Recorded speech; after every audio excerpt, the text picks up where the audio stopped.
Welcome back to another important episode of Spaceman 2.0, the Truth Rising show. I got about 3 or 4 different names for my shows and episodes, depending on what area I'm going into. But with that being said, there's microbes in your body that are needed to help your DNA function properly. We know this, it's in our gut, helps our immune system. And with that being said, these chemtrails, as well as 5G, go hand in hand for our manipulation and mind control. So with that being said, let's just listen to this gentleman. Yes, the role of the microbiota inside our brains, that is the microbes that are normally resting inside our brains, whose influence on brain function is nothing but immense. Then you may think, well, who cares about microbes? The less microbes we have, the better it is. Well, we know by now that this is not absolutely the case, because microbes are truly essential for the development and function of all our organs and systems. Our immune system is based on the microbes we have in our gut. And our brain also has microbes that influence its function. In tests, it's been found things like mold.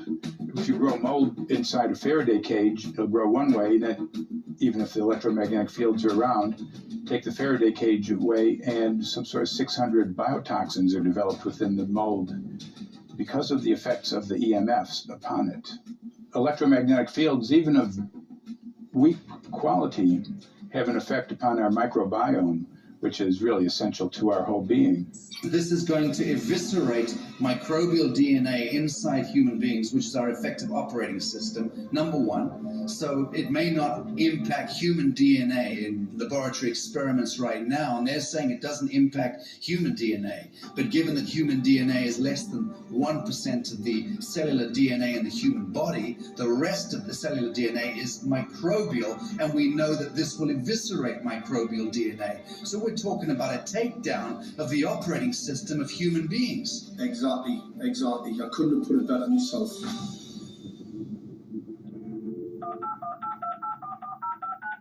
John Bryant. Good morning, Mr. Brandt. Wow, this is Amanda. Hi, how are you? Hi, I've been trying to get a hold of you for months now. You guys are covering up chemtrails.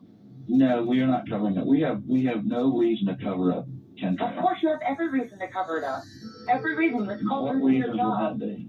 Oh, well, you personally, you would lose your job if you were to reveal anything to me, and it's probably unsafe for you to even be speaking about this, considering the types of individuals you work for. It's not unsafe. There's no problem with us talking on you're a citizen, you're making a complaint. Oh, Lord, have mercy on myself. It's a complaint in an area that we don't have authority to regulate.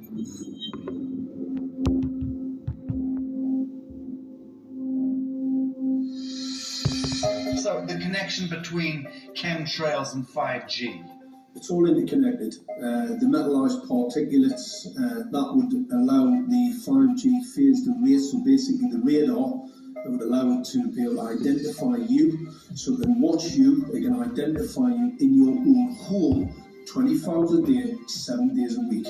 For the last X amount of years, we've been through chemtrailing, and that is now the cat is out of the box. We've had these nanoparticulates raining down on humanity for years now, impregnating our bodies, by best account staying inside our bodies. Those nanoparticulates, what you're saying, are building up a kind of a phosphorescence glow capability so that we can be flagged up in our homes, behind concrete and steel, inside bunkers, in the basement, doesn't matter where you are. The 5G will be able to now triangulate, map, and read you, because you as a living being are impregnated with these nanoparticulates, which are acting as a kind of transmission and reception technology. It's exactly, absolutely exactly.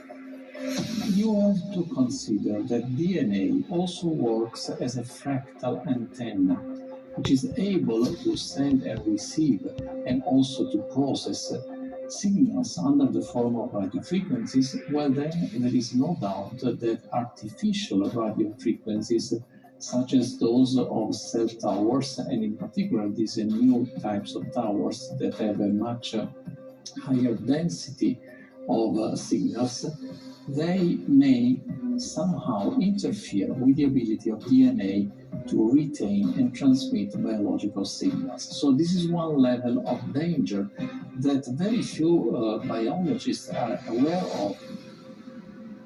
Something that I didn't believe in. And I'll tell you, as I mentioned earlier, and it's been commented several times amongst the panel here, this is truly an economic development issue. Our 3-year-old, again at home, is outraged when we pull out the driveway and he's not able to access Wi-Fi.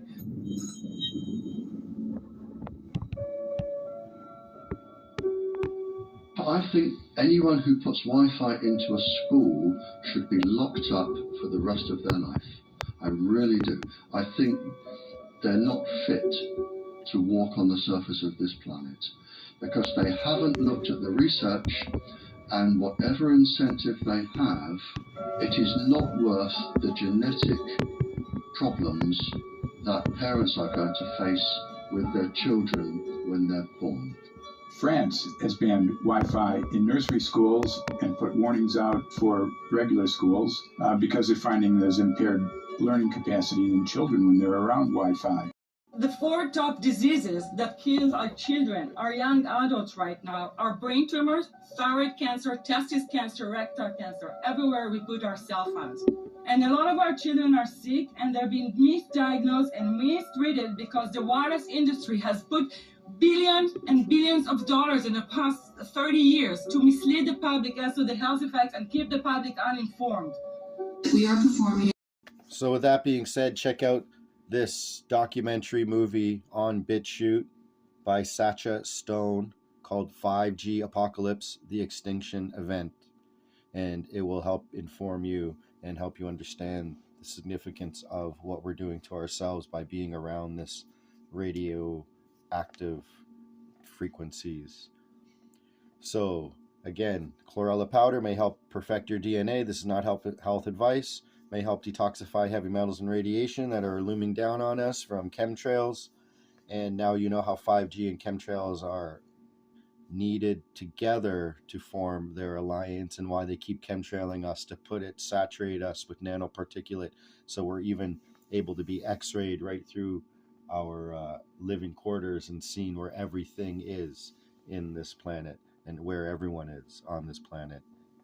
So with that being said, this is Spaceman 2.0. Please check out that documentary movie by Sacha Stone. Well done. And I'll be back with another episode. Spaceman 2.0 and out.